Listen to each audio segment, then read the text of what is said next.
چجوریه؟ خب اینم چهارمین جاییه که اومدیم. تقریبا توی کوه و دره است، نزدیک به کوهیم دقیقا. و آپارتمان ها به این شکل هستن که یه محیطی که نه با وسیله های شخصی آدم باید بیاد و قابل پوسیبل نیست که هر کی مثلا با اتوبوس هم حتی نمیشه جمعی آورد دوستان. خب نظرت چیه سعید در مورد اینجا؟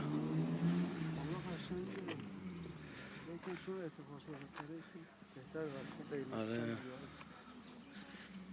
قیمتش زیاده.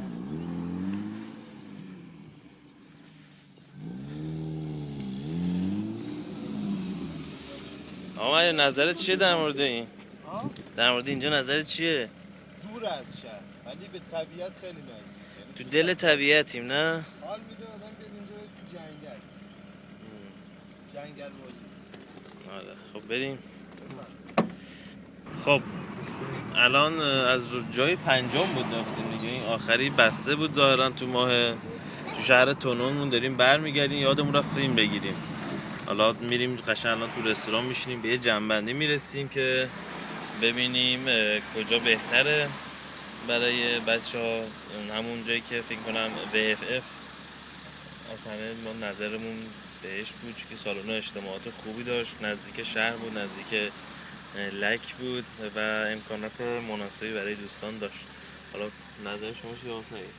شما چه گفتی توضیح کامل نظرت خوب بگو. آره نزدیک به شهر بود. روزایی که بچه‌ها رو می‌خوایم آزاد بذاریم خب بهتره دیگه. اونجا میتونن شهر بگردن. خیلی خوبه. جای تمیزتری هم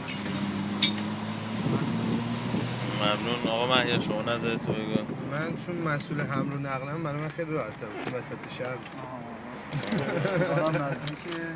نزدیک بود. همه چی نزدیک‌تر بود و بهتر بود دیگه. حالا دیگه خود دوستان آقای رئیس بعد تصمیم خواهشون که ما برای تابع نظر جمعیم. حالا تصمیم گیری خواهیم کرد. فعلا تا برنامه بعد.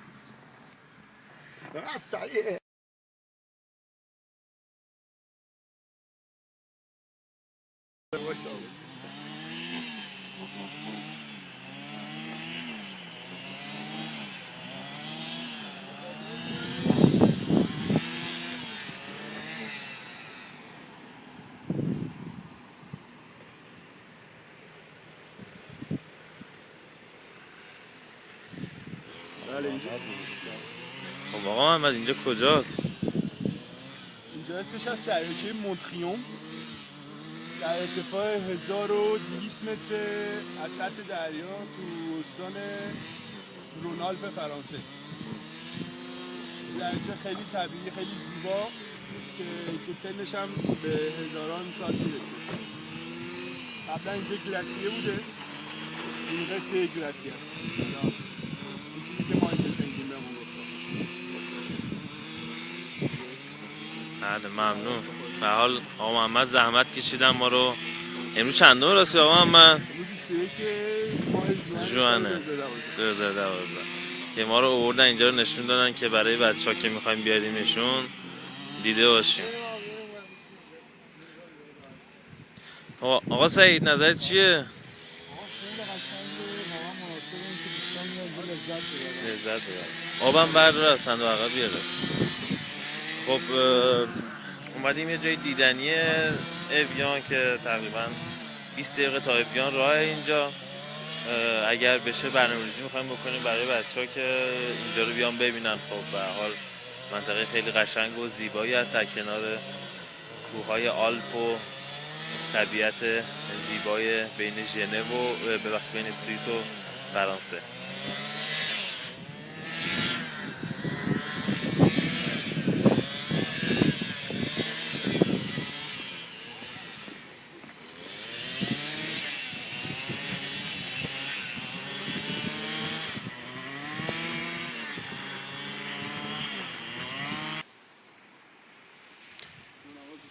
خب اینجا دهات شوقه درسته؟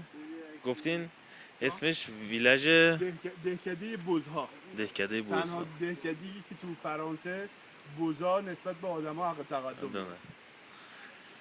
اینجا بالای روی کوههای آلپ در هستیم. ارتفاع 1405 متری کوههای آلپ هست. بله. اینجا هم یه جایی پیشنهادی که دوستان از اون پایین بیان این بالا.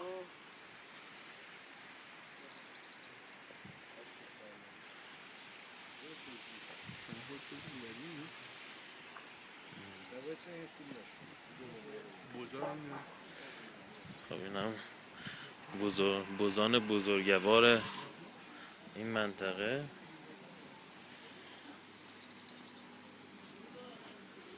به به به به. بله. اینجا هم بیزینس هم کماکان هست.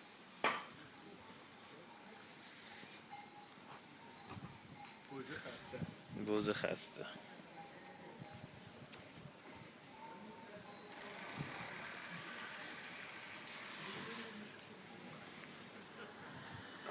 اینجا بیسته. اینجا نه آقا بده دهنشون بیا پایین. الان میام بالا پدر میزنم پایین ها.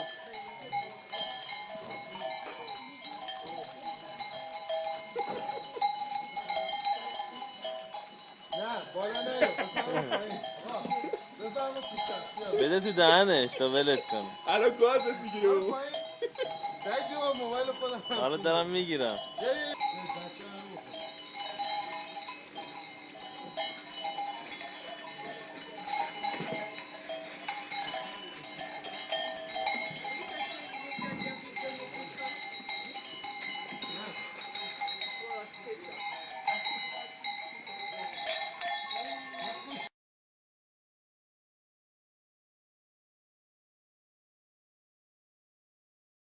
در میان جان من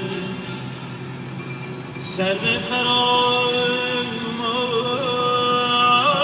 منی ای رونق بستان من ای رونق بستان من.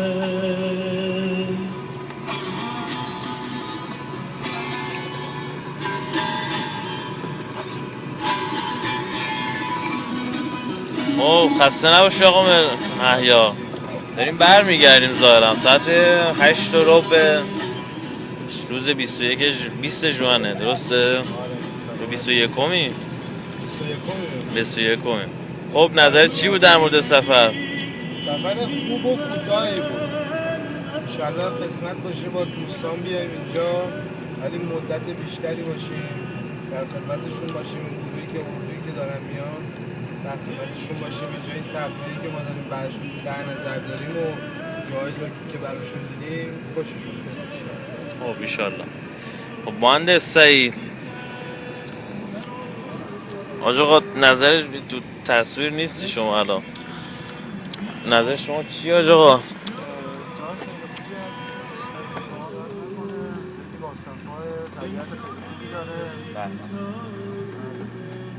همه چی خوبه. خسته شد اینا تو این سفر 500 کیلومتر رفت 500 کیلومتر برگشت. 600 بنده خدا 600 تا ببخشید. الان چقدر 776 کیلومتر اومدیم. این از خود پاریس که ما راه افتادیم کیلومتر صفر کردیم. حالا ان شاءالله که بتونه برنامه خوبی بشه.